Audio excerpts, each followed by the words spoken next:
Hey everyone, Larry Bailey here with Awesome Technologies Inc., bringing you this week's weekly newsletter. This is for the week of February 26, 2024, and we're going to go through the week of February 19th, 2024 in review. This information is brought to you by MBS Highway, your trusted source for mortgage market intelligence. You can head over to mbshighway.com for more information. It's also brought to you by Awesome Technologies Inc., that's where I am a co-owner, and we focus on helping your workflow and making sure you've got the right technology for the right reasons. Also promoting out this month and through next month, admins and users mastering Encompass. Head over to mortgage.community to find out more. So here's the week of February 19th, 2024 in review. And if you're listening to this on podcasts, thank you very much. You can also catch the full video replay over at mortgage.community. In the weekly market updates. Here's what happened. So the closings on the existing homes, they picked up last month, while recent commentary shows that Fed members remain cautious about cutting rates too soon. Here's the stories. So the first story is existing home sales rebound in January. The next story is Fed in no hurry to cut rates. The next story is Tame initial jobless claims during key data week. Next story is recession forecast softened. So we'll get into the first story here, and this is all about existing home sales and how they rebounded in January. I don't know. You're looking at this. This image is again. If you're not seeing this, it's hard to really communicate the way this looks. But rebound, I kind of think like a rebound. Image is more like tweak. Not really a rebound. Here's the story though. Existing home sales rose 3.1% from December to January to a 4 million unit annualized pace. December's sales numbers were also revised higher per the National Association of Realtors, that's the NAR. When compared to January 2023, sales were down 1.7%. So I don't know. I guess that's where the rebound comes from. I'm not really sure.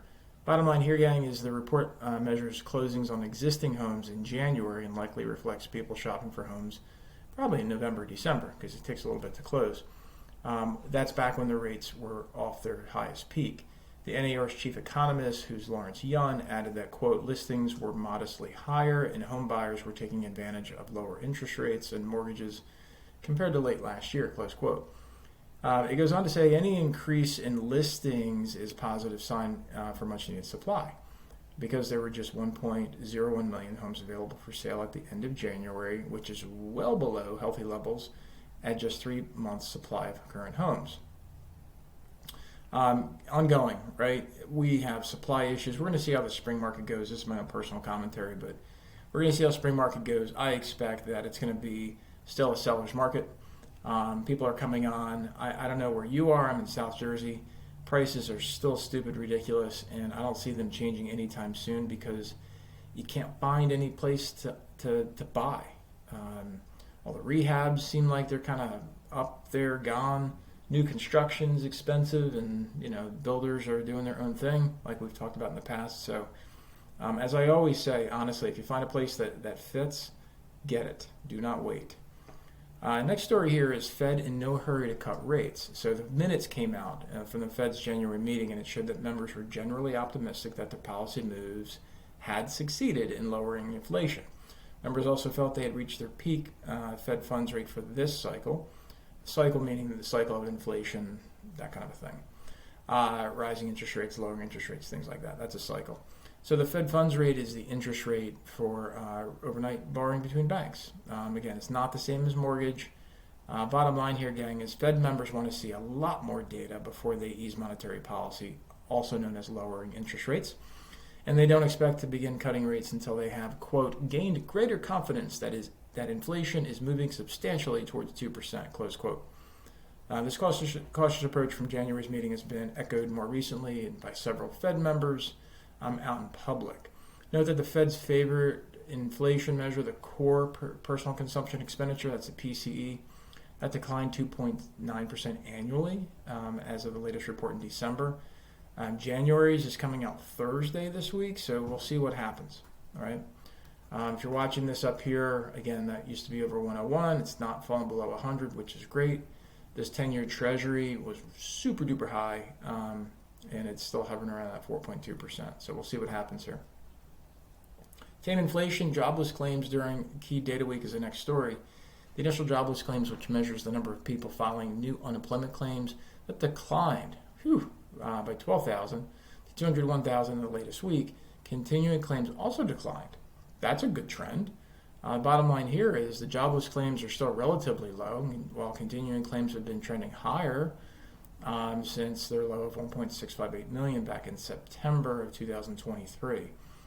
The dynamic that we've been seeing in the labor sector continues, where employers are trying to hold on to workers, but once they're let go, it's more challenging for those workers to find new employment. I've been seeing a lot more companies, because again, I'm in mortgage, right? So I've been seeing a lot more mortgage companies saying we're hiring.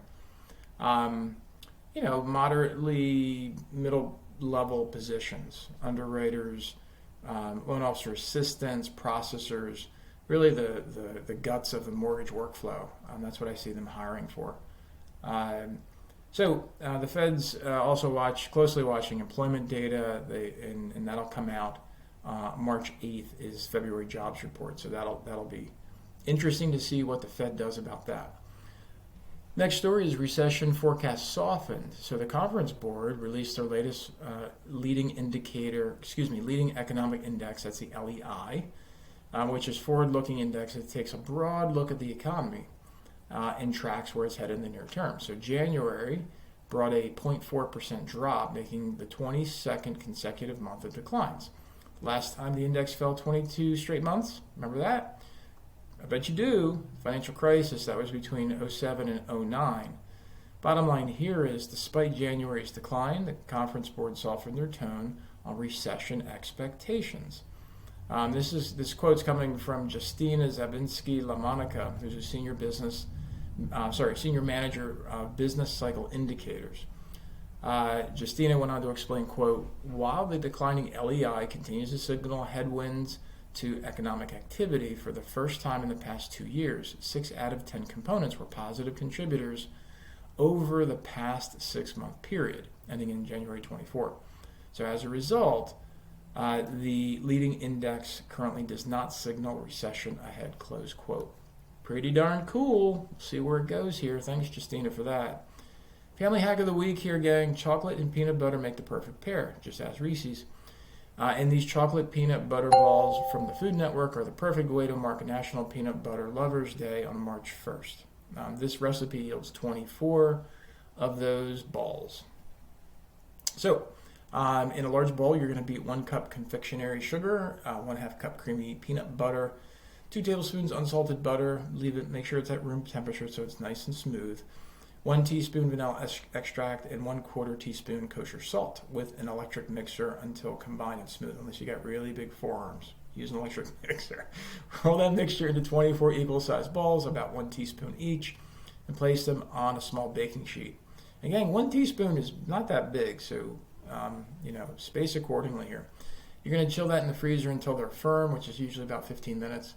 Heat 6 ounces of roughly chopped bittersweet chocolate and 2 tablespoons of unsalted butter into microwave-safe bowl in 20-second intervals. You want to stir that between each of those 20 seconds with a rubber spatula until everything's melted and smooth.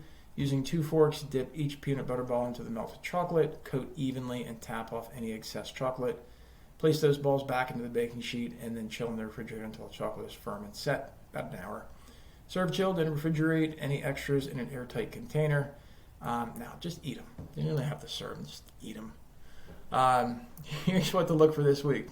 The latest new and pending home sales report will give us an update on signed contracts for January when they're released on Monday and Thursday, respectively. We'll also get appreciation data for December from the Case-Shiller and Federal Housing Finance Agency on Tuesday. Look for the second reading for the fourth quarter 2023 GDP on Wednesday, while Thursday brings the latest jobless claims and likely the biggest news of the week via the Fed's favored inflation measure, personal consumption expenditures, also known as PCE. I keep hearing this on the news, and I'm like, who the hell knows what PCE is? Well, maybe you know, because you listen to me on this podcast. Anyway, my name's Larry Bailey. Always appreciate you checking out what's going on. Glad to keep this going. Any questions at all, you can always reach out to me using Larry at atihelps.com. And we'll see you around the community. Thanks. Bye-bye.